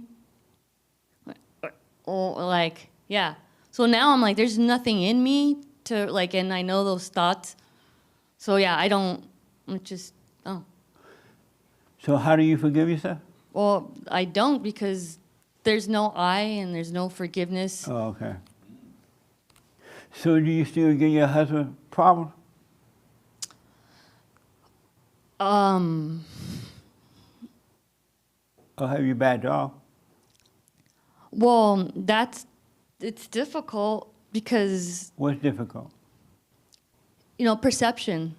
Like, I perceive not to, but then I kind of will look at warning signs, and I'm like, so I'll kind of read those. So you still give him hell? Yeah, you know what? Yeah, I do. Why don't you back off? Look at him. Leave him alone. It's funny because me backing off, I think I'm backing off, but it's like even me backing off is still like on him. And I'm like, oh, I don't know, it's just wild. Because I'll try to do the mama spirit where I'm like, okay, I know this irritates him, so let me not do that. And it's kind of like what everybody's saying, like, you can't swatting the hand off the stove. And that's why I'm like, yeah. So I'm swatting my own hand off the stove. What would happen if you just leave him alone, you do your thing, you be you, and just live you? What would happen? And let him work on himself, and you guys just treat each other where you should be in the house. What would happen if you just leave him alone and work on you? What would happen to you? Well, I don't have to nag at him, and he just shows up. And So why don't you let him do that? That's been happening. Oh, But then okay. he's telling me that I'm nagging at him, and I'm like, okay, I just don't say anything. It's like, You okay, say if you he's- what? When he says I'm nagging at him, I just don't say anything. I don't even nag about you're saying I'm nagging at you, so then it just makes it where I'm like, okay, like, sure, I'll take it. Okay. Amazing, huh? So I got to get on with this because I want you to know that if anyone think for 1 minute that you're forgiving yourself, you can forgive yourself. And if you think that there's a self to forgive, you're on an ego trip. You're totally on an ego trip. There's no such thing as forgiving yourself because there is no self. Who is telling who to forgive whom? You're talking to the same devil. And the devil like, oh, you are so bad. You are so this. And you heard you should forgive yourself. Yeah, I forgive myself. You're talking with the devil, and that's all ego. There's no you to forgive. Think about that. Even God is not blaming you for anything because God knows you have never done anything wrong. He knows that you can't do wrong even if you try. It's impossible.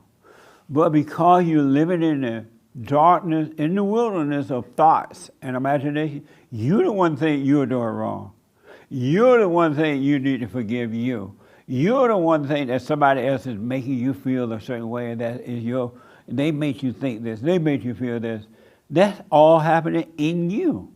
It's not happening outside of you, though people may be trying to hurt you to do it, but that's not your problem. All of your problems are coming from inside of you. That's why I tell you all the time, let what happens to the ego, let it happen. If you feel sad, feel sad. If you feel afraid, feel afraid. If you feel lonely. If you feel whatever. But feel it, just don't fight with it. Don't call it you. Don't blame anyone for it. Walk with it, sleep with it, live with it. Finally make up your mind you're going to die from this false self, from this ego nature, so that you can have life. And this thing is afraid to die. Most people are afraid to live in their misery. That's why they always looking for a quick way out. You feel afraid, you feel this, you want to drink right away. You feel afraid, you want to blame somebody right away. You feel suicidal, you want to call up the news and say, I'm about to jump off the bridge. Why would anybody tell anybody they're about to kill themselves? Ego. If you're going to kill yourself, go jump. But there's no you there to forgive you. That's an illusion. No such thing. You're living, what's so interesting about this life, until we start to wake up, are living an illusionary life, a delusion. It's not even real, it's all fake. It's like marrying a man in a dress and you fake like you got a woman, but you really got a man. Or a woman who marry another woman in a suit, and she pretend that's her husband. But it's just another woman. You're living an illusion. None of this stuff is real. None of it is real. It's all a setup. There is no you to do wrong, to feel bad, to feel guilty, to feel lonely, to feel afraid, to feel needy, to feel whatever you're feeling. It's an illusion. And the whole world going crazy. That's why I'm telling you, because most people are not going to change from this. Their hearts are not going to get better. So they're going to put their hell out there on other people, and all they're doing is creating hell. Look how bad things are. I remember there was a time you could go to the gym, and if somebody on the weight thing, and you want to get on, they're like, hey, you want to work in with me? Or they're, hey, can you give me a hand on this? This is a little heavy, right? Well, they don't do that anymore. What they do now is they'll take their cell phones to the gym, they'll get on the weight, they'll do 10, and then they'll sit there and watch their cell phone for an hour. Really, they're just sitting there looking at the cell phone. And then you say, hey, I haven't done it, but I see other people fight at the gym. You say, hey, can I get in with you? They get mad and want to fight. I've seen so many people want to fight at the gym because these people are rude at the gym now. Remember when going to the gym used to be fun and people would work together? Remember those days, Colin? People used to work together at the gym. Now everybody on their cell phone. And they sit on the cell phone. Looking at 10, you know how you're supposed to, you do it 10 times? And then you sit there for a minute, maybe count 10, 1, 2, 3, 4, 5, 6, 7, 8, 9, 10, and then you go back to it. They sit there 15 minutes on the phone. And you sit there looking at them on the phone. That's gone now. Or when you drive, you pull up to the post office and somebody just got in their car and they're about to pull out. They came out of the post office, they're about to go. They'll get into the car, put their foot on the brake, and then get on the cell phone. And then you sit there waiting, you honk your horn, tick, tick, and you're not too hard because you know you got to fight if you do it too hard. You do it on too hard, you got to fight them. Or they just totally ignore.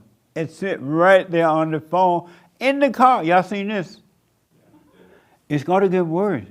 Everything that used to be normal is abnormal now. Human beings are wicked. They're evil.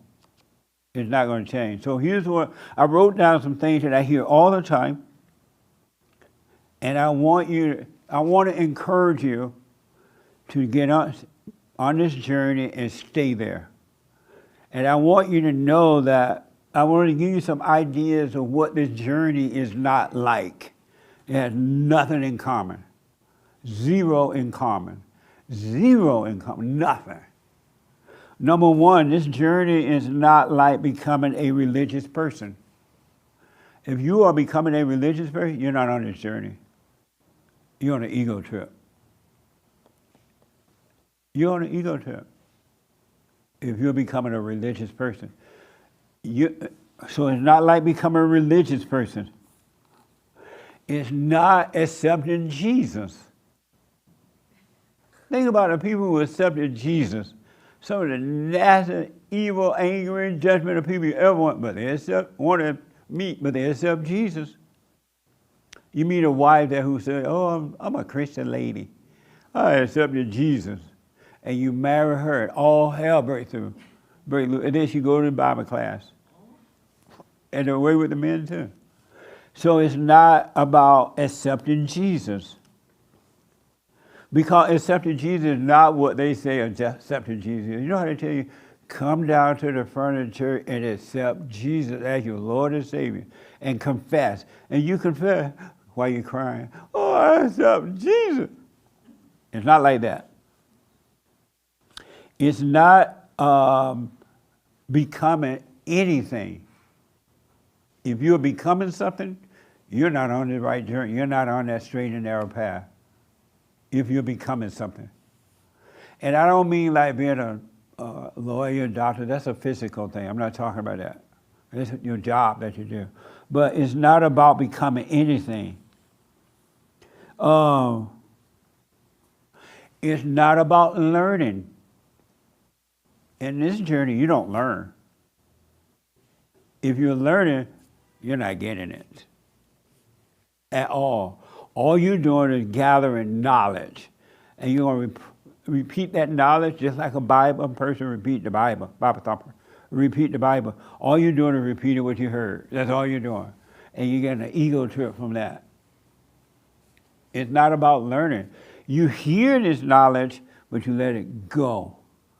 Leave your glass empty, and wisdom will come.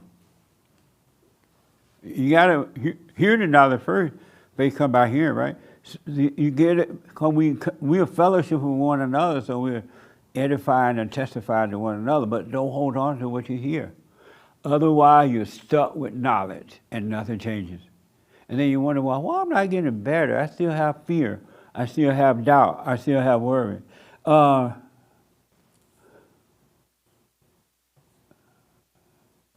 So it's not about learning anything. It's about overcoming everything. It's literally about overcoming everything you've been taught. It's about overcoming your morality is not working. Did Jesus ever tell you to be moral? He didn't tell you about no morality. That came from human beings. They made that up and nobody can live up to it. Because most people try to be moral and the worse they get. He didn't tell you to be moral. The most judgmental people on earth are the moral people. The self-righteous people, always judging the righteous people who make a mistake. Right away they judge you. Jesus tell you to be moral. Where you get that from? You need to be moral. And everybody try to be it, and nobody is it. Nobody. Everybody try to live up to it. You try to do a moral thing, you're on the way to hell. They're going to destroy you. And then, everything do not. So, you do not want any of that. You want to let go. God, life, your relationship with God is a non-verbal relationship. It's a knowing without words. God does not talk to you in words. And if you stay with it, you're going to stop talking to him in words. Because you and the Father will be one. And you will know each other without words. Adam had a relationship with God. They didn't talk with words. They just knew. He knew his Father. And the Father knew the Son. And they communicated without words. So it's about letting go of all those things. It's not about learning all those things or becoming you want to become nothing. You want to do your work and all that, but don't call yourself your work. If you're a lawyer, don't call yourself, get an identity from being a lawyer. Some lawyers get mad if you don't say lawyer. A judge, Your Honor. She'll get ticked, or he'll get ticked. But do y'all understand that? It's about overcome. We've been taught in the wrong way how to be. And that's why it's not working. And everybody's been taught the same way. And everybody hate everybody give everybody a problem, everybody hate themselves, everybody just problem. And we're trying to do what we've been taught, but it's not working. Because it's not the right way, you've been taught wrong. You want a clear mind. Imagine having a life with a clear mind. No plans, no ideas, no how especially things are going to turn out. Just doing your life. Just imagine like that. So if somebody loves you and they come into your life, that's nice. They're in my life. But if they want to leave my life, okay, bye. I'm not going to cry. I'm not going to miss them. I'm not like, oh, I thought you loved me. I love you. Come back. You'll be just fine. Okay, bye. You came in on your own. You can go on your own. Marriageship, husband, friendship, whatever. Employeeship. You want to work for me? Okay, here's what I'm going to pay you. If you want to leave, bye. No sweat off my back. That's how you're supposed to live. You're not supposed to be attached to anyone or anything. And the reason you attach to anything, and I want you to notice this, the first thing you do is ownership. The moment you get married, that's my wife. Or that's my husband. And then now you own it, they got to do it the way you want them to do it or it ain't going to work. You take away their right to be themselves. Because that's your husband, that's your wife. You're going to do it my way or no way. Or friendship. The moment you say, that's my friend, you are expecting something from your friend. I expect my friend to have my back. I expect my friend to stand with me no matter what. You put ownership on it. You don't own anything. Why not own? Don't own it. Own some land. But even if you have to sell the land, sell the land. But stop putting ownership on people, places, and things. Because it makes you want. Christianity is about ownership. That's why everybody fight for Christianity. Who's going to waste their time going to a rally because somebody says something bad about Christianity? How is that going to help? Stop ownership. Stop naming it and owning it. Anybody disagree with that? It's when you're dating. The first time you meet a woman meet a man, that's my boyfriend. girl, I met this fine man last night. That's my boyfriend. And then he missed one day from calling. He didn't call me. I thought he loved me. And he called like a week later. Why do you call me? I've been waiting. Ownership. But if she said, oh, I met this guy, we want to see what happened. If he called, fine. If he doesn't, fine. If he, whatever, fine. If he doesn't, fine. Same thing with the guy and the woman. Man, I met this fine woman last night. Now we dating. That's my girlfriend. And don't let her miss one moment of not doing what you want her to do or you thought she should do. You ready to beat her. Because you claim ownership. You don't own her. So you're overcoming the world, not identify with the world anymore. And don't try to make yourself not identify. You're going to naturally overcome the world where you overcome thoughts and emotions. So I recommend do what you want. You got to let yourself suffer. You got to suffer. Just as Christ suffered. You got to feel pain. You got to feel loneliness. You got to feel fear. You got to feel doubt. You got to feel worry. You got to feel loss. You got to feel insecurity. You got to feel whatever it is you're feeling, fear. You really got to feel it and live with it. And go about your daily life living with this so that you can die from it. But you can't continue to run if you want to overcome. You got to live with it. And it's going to feel horrible to the ego to live with it. Because the ego, the moment you decide that, you know what, I'm going to live with this time. Okay, today I feel fear, I'm going to live with this fear. I'm not doing anything about it. And I'm just going to, it's going to be there, and I'm going to feel it, but I'm going to go about my day. No one's going to know I'm feeling fear. I'm just going to live with it. In that very moment, you will see the Father will save you from it. God is trying to save you. That's why he said, come to me as you are. Come to me lonely. Come to me lost. Come to me in fear. Come to me in past mistakes. Come to me in worry. Come to me in doubt. But you won't go to him. The moment it comes, you reach out to something else to save you from it. And you never die from the ego. You never die from the ego. Or you'll call somebody up. Oh, I'm so lonely. I feel so afraid. You call this doctor up and they give you a pill. You gotta, do you understand? You gotta let this happen to the ego. That's what Christ did.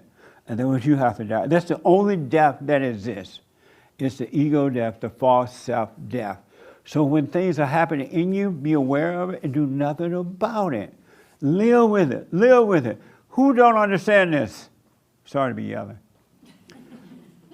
Who do not understand what I'm saying? Yes. It feels like I go through the same thing where I'm just, I think I want to do this stuff, but it's like I'm not quite reaching it. So you're not ready to die from it? Yes. And so why do you think you are if you're not quite ready? Well, it's because when those moments come, when I feel the pain, I don't embrace it. You got to do it. I don't know if you mean by embrace it. You got to see it and let it be all over you. Like last week, or I think it's 2 weeks ago, you said, when you feel weak, be weak. Be weak. Stay in it. And Yes. I had, the day after, I did exactly that. I felt my weakness, and it was like overpowering. And I didn't act on it. I just took it on. So it's like I saw that one moment and then didn't follow through with it like the rest of the week. But I'm aware of it. But no, you got to live in it. You got to stay with it. You can be aware of it. That's another thing I want to tell you. I don't have time, but I want to talk to you about awareness. Some people don't even know what awareness means. But we'll get to that another day. But you got to be aware that you're feeling fear, or you're feeling loneliness, or you're feeling that. But do nothing about it. Don't call it you, don't argue with it, don't try to get rid of it, don't complain about it. Just let it be in there, just let it be there. And it's like when you have to go, when I had to go face my mother, I was 38 years old, and I had to go, when I realized God caused me to see I need to forgive my mother if I wanted to be free, and I went to forgive her, I was in fear. I could barely walk at 38 years old. Had dated a lot of women and all that. Thought I was an alpha male, but I was a man.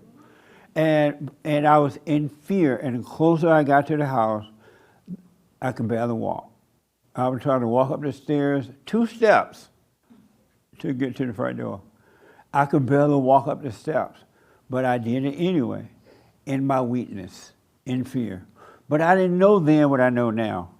But I noticed that once I did it, the fear disappeared. I didn't know I had to go through the fear to overcome the fear, and that the fear was just an illusion. It wasn't even real, it was just in my mind.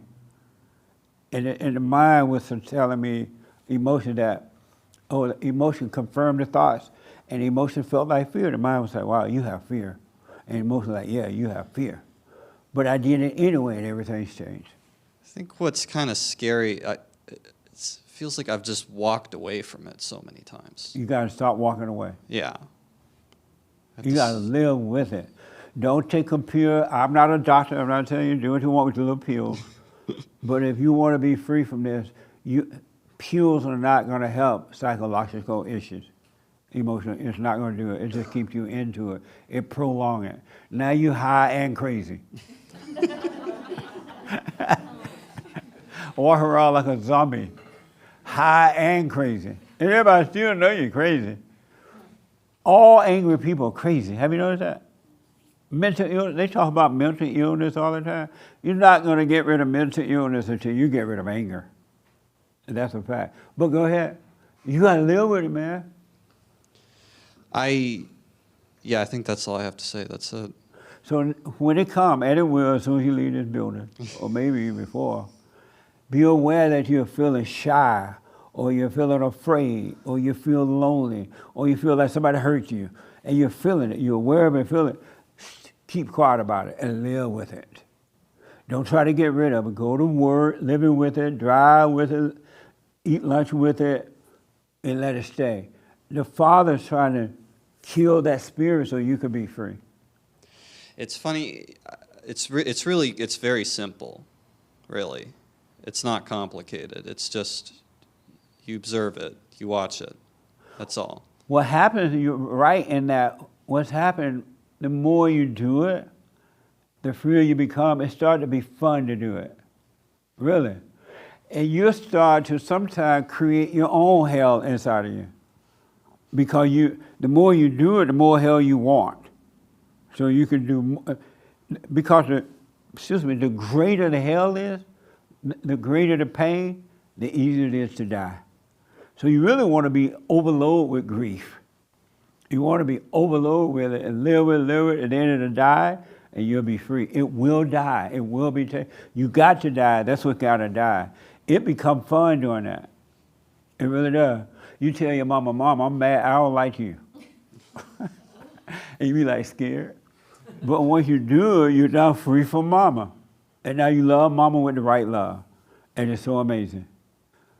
But sometimes you gotta almost create your own conflict, inner conflict. Don't misread that. What I'm saying, you don't run from it. You let it happen. Is that clear now?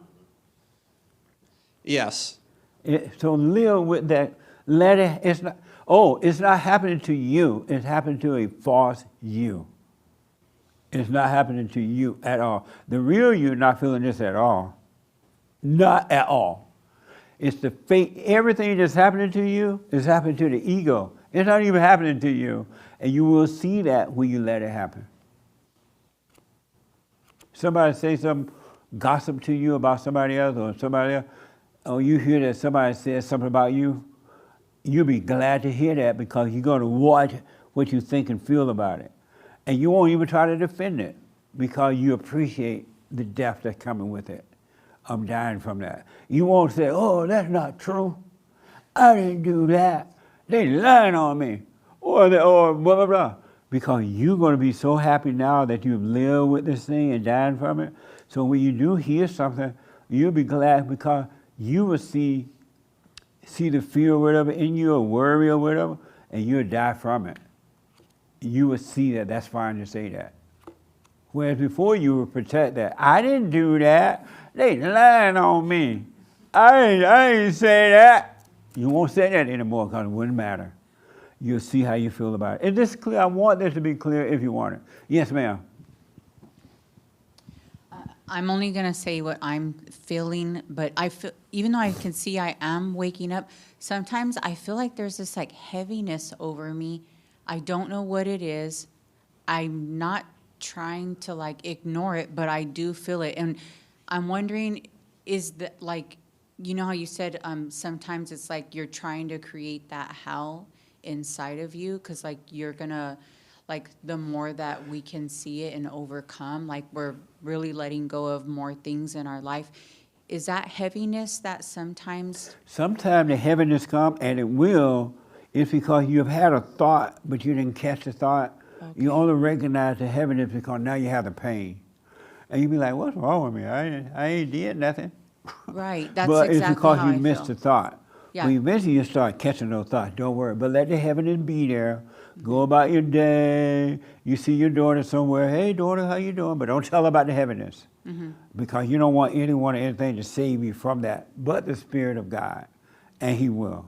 Yeah, I don't generally like express it, but I feel like, yeah, sometimes like there's just like a natural, like a heaviness. I'm like, where is that coming from? I don't know. I don't know if anyone else is experiencing that as they're waking up. If but they're I know waking I up, they can are see- feeling that too. Okay. Because you're going to go through all kinds of emotions and stuff, thoughts. But live with it. You're going to see it's not happening to you at all. It feels like it is because you believe the thought and the emotion lives in the body, but you're not your body. Let it happen. The other day I asked someone who happened to be a female, happened to be a family member, and I asked them, and they're a Christian, and they may be watching right now. I said, are you good? I asked, are you good or evil? Well, I think I'm good. And this is like a heavy Christian, Bible thumper, go to church, everything Christian. I said, so what's good about you? Well, Punchy, I don't want to be answering all that. They didn't want to deal with that right away. I know they're evil, but they didn't want. Some people may think I'm evil. I'm like, yeah, you think? But I wanted to watch how I felt because this person used to be kind of important to me, and she was like, important to me? She's still a little, but not that important. And I wanted to see what I felt, how I would deal with their reaction to that question. Because women don't like to be asked if they're evil. If you want to get cussed about a woman, call her evil. You are evil. She will poison your food. So don't call your wife evil, man.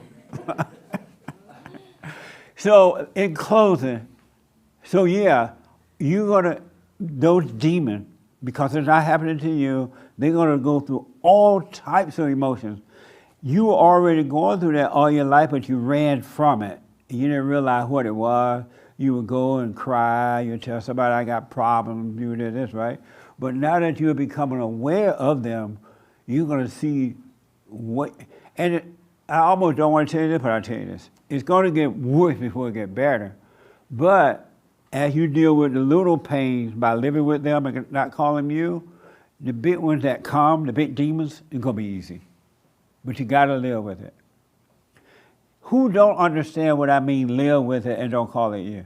And it's not happening to you. It's happening in your body though. It is there, the mind and the emotion, but it's not you. It's just you've identified with that. Do you understand that in closing? That makes sense? Oh, okay. Let me say it on the mic. That makes sense? Yeah. Okay. Do you disagree with any of that? No. Okay. Nice. Anybody? Is this clear? So starting right now, live with this. And don't try to learn this. You want to unlearn about everything. Except how to build your house, go to work, buy a truck, buy a car, run your business. Those are just practical things, the gift that God has given you to function on earth. He gave you talent to take care of yourself. All right? Any questions about that?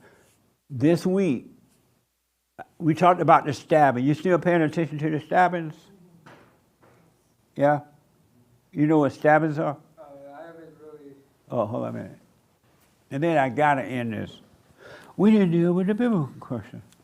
I haven't really, like, since I've been pretty busy, I didn't really know what you mean by The stabs. stabbing, where you get thoughts and feelings, those are stabs. Oh, okay.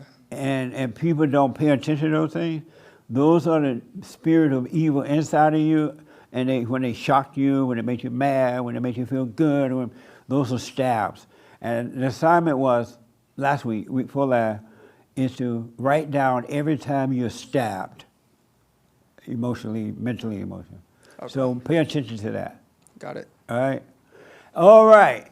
Any questions about? So this week, I want to encourage you to quietly live with the hell in you. Just live with it. Your wife say something stupid, and you just want to go off. Don't. Right? Live with it. And the devil will tell you, oh, look at her. She thinks she didn't do wrong. Now she wants you to be nice to her. Don't be nice, but be right. Be right with her, You know what to do, be right. But this week, your assignment, and Hate is writing it down, live with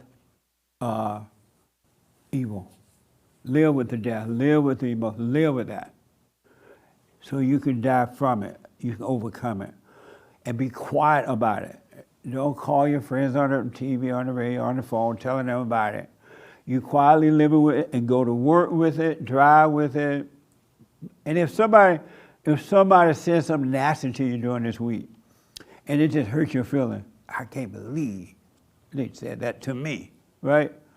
Live with that. Don't argue at them. Don't be like, oh, you hurt my feeling. I can't believe you said that to me. I got this high standard I'm living, and you mess with my standard. Don't do that. Live with it, and watch how the devil's going to play with you about it to make you think bad about yourself or bad about the people that said that. But when you live with it, you're going to see it never touched you. It was your ego that was suffering, not you. So live with that this week, all right? Be aware and live with the pain. Somebody say something bad to you at work, and it hurts your little feelings. Live with it. Don't go off on them. Now, you may have to say, well, I did the job this way, but don't argue, don't be mad, and feel what you're feeling. Live with it. You got to live with it if you want to die from it. This is what Christ did when he died. He lived with it. That ego pain and stuff like that. He did nothing wrong. We did wrong. We have judged. He doesn't. So live with it. Any question? That clear? What do you think about that? Live with your hell. Forgive your mama and live with your hell. The young lady. Come up here and tell me. What do you think about that? Why are you talking to him? She acting all innocent like a little baby. She get home, she gonna be hell to pay. And her husband gonna be like, what happened to that nice lady at the meeting? You don't want to respond? No. Oh, okay. Any questions about this? Oh, no. Okay. Do you understand about the little witches thing? All right. So, let me ask, you weren't here last week. Let me ask real fast. We're out of time. Oh, James shaking his head. The biblical question, I'll deal with it tomorrow. Which you prefer? What was it? Anger or understanding? Anger or understanding? What do I prefer? You can have both. Which you prefer, anger or understanding? Understanding. Oh, okay. Yeah. Do you know some people say they prefer anger? Are you crazy? There are people that are arguing with me about they prefer anger. They're like, Jesus was angry. Jesus was never angry, folks. Jesus never had human anger. Human anger is of the devil. you're going to know how to deal with things as you overcome that. Jesus never had that.